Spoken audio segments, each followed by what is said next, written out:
दुर्गा जसराज जी हमारे साथ जुड़ रहे हैं, लता जी की करीबी रहे हैं, उनसे बातचीत करते हैं। दुर्गा जी, आज ये भारी मन से ये तस्वीरें देखनी पड़ रही हैं, पूरा देश का मन व्याकुल है और भारी भी है, एक आंखें गमगीन हैं ऐसे इस तस्वीर को देखने के बाद, और किसी को यकीन नहीं हो पा रहा है इस खबर पर अभी तक। ये तो ईश्वर की माया है जो हम देख रहे हैं। लेकिन सत्य तो ये है कि हमें लता मंगेशकर जी की जन्म तारीख पता है, जो कि है 28 सितंबर 1929। लेकिन मुझे नहीं लगता कि उनकी कोई अंत तारीख कभी हो सकती है।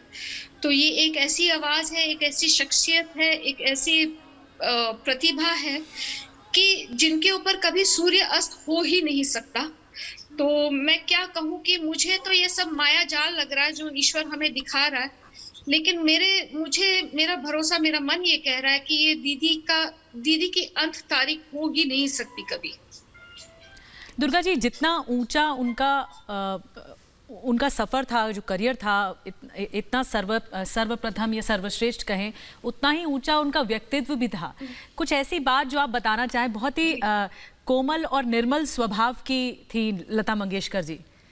तो आमतौर पर लोग जब उन्हें सुनते थे, उनकी आवाज को सुनते थे तो बहुत अच्छा लगता था, लेकिन व्यक्तिगत तौर पर आप कुछ बताना चाहें।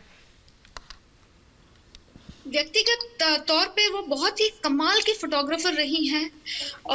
बहुत ही उनको क्रिकेट से बहुत प्यार रहा है। प्लस उनको ये मजाक, मतलब जोक्स वगैरह का बहुत शौक था। और वो अक्सर जोक्स सुनाती भी थी, हमसे भी पूछती थी कि भाई जोक्स बताओ, कुछ नए सुने हैं तो एक बहुत विशाल व्यक्तिमत्व रहा है। एक बहुत नायाब प्रतिभा उनकी है। पर्सनली, ऑफ कोर्स, प्रोफेशनली बात करें तो मतलब सीमा ही नहीं है किसी भी चीज की।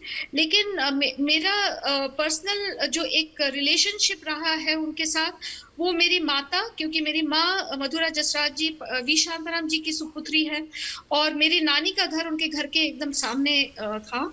और पिताजी, बापूजी का और दीदी का, संगीत मार्तन पंडित जसराज जी और दीदी का रिश्ता भी बहुत प्यारा रिश्ता रहा है। तो मतलब तकरीबन हफ्ते में 3-4 बात उनकी बात होती रहती थी, चाहे बापूजी दुनिया के किसी भी कोने में रहे। तो ये प्यार उनका अटूट रहा है, और बहुत एक म्यूचुअल लव, रिस्पेक्ट, सब कुछ रहा है। तो एक बहुत ही मैं क्या बताऊं आपको कि मुझे नहीं यकीन होता है। और अनगिनत किस्से हैं मेरे पास बचपन के, क्योंकि मैंने गर्मियों की छुट्टियां तकरीबन उन्हीं के घर पे गुजारी है, पूरा पूरा दिन। दुर्गा जी, प्रभु कुंज में जब लता जी रियाज किया करती थी तो हर सुबह वो रियाज करती थी। हालांकि पिछले कुछ सालों से उन्होंने गाना छोड़ा हुआ था सेहत की वजह से, लेकिन जब वो रियाज करती थी तो पूरा प्रभु कुंज गूंजा करता था और प्रभु कुंज की नींद उनके रियाज से खुलती थी। इस बारे में काफी लोग चर्चा करते हैं और बहुत तारीफ भी करते हैं, अगर आपको कुछ याद भी हो इस बारे में तो। जी, मुझे उनके राजकमल स्टूडियोज की कई सारी रिकॉर्डिंग्स मैंने देखी। मैं राजकमल स्टूडियो मेरे नाना वी शांताराम जी का था, तो वहां पर मैंने उनको कई बार रिकॉर्डिंग करते हुए देखा लाइव। मैंने कई बार उनको मेरे नाना जी के यहाँ पे कुछ रिहर्सल्स के लिए कभी आती थी तब देखा। मगर ऐसा उनके गाने से तो हम हर वक्त, हर क्षण सराबोर होते हैं।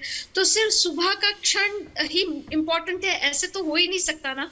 दिन के 24 घंटे हम उनसे हमेशा उनको देखकर, उनको सुनकर हम लोग ऐसे, हमारी आंखें फटी की फटी रह जाती थी। जबकि हम बच्चे थे तब भी हमें समझ में आता था कि बहुत ये चमत्कारी या ईश्वरी ये स्वरूप है।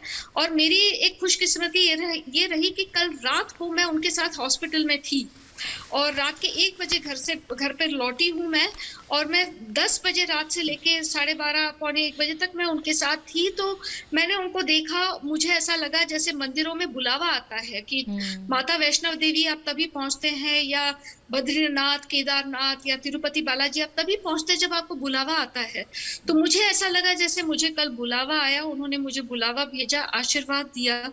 और मुझे उस वक्त कल लगा था कि दीदी इतनी अल्टीमेट विनर है कि इस मुश्किल की घड़ी से निकल कर वो लड़कर जीत कर वापस आएंगी हमारे पास। लेकिन जो एक बात सच है, जो मुझे सचमुच दिल से ऐसा लग रहा है कि वो अनंत रूपी है। दीदी की जन्म तारीख हमको पता है, लेकिन कोई आखिरी डेट हो नहीं सकती, उनकी एंड डेट है नहीं।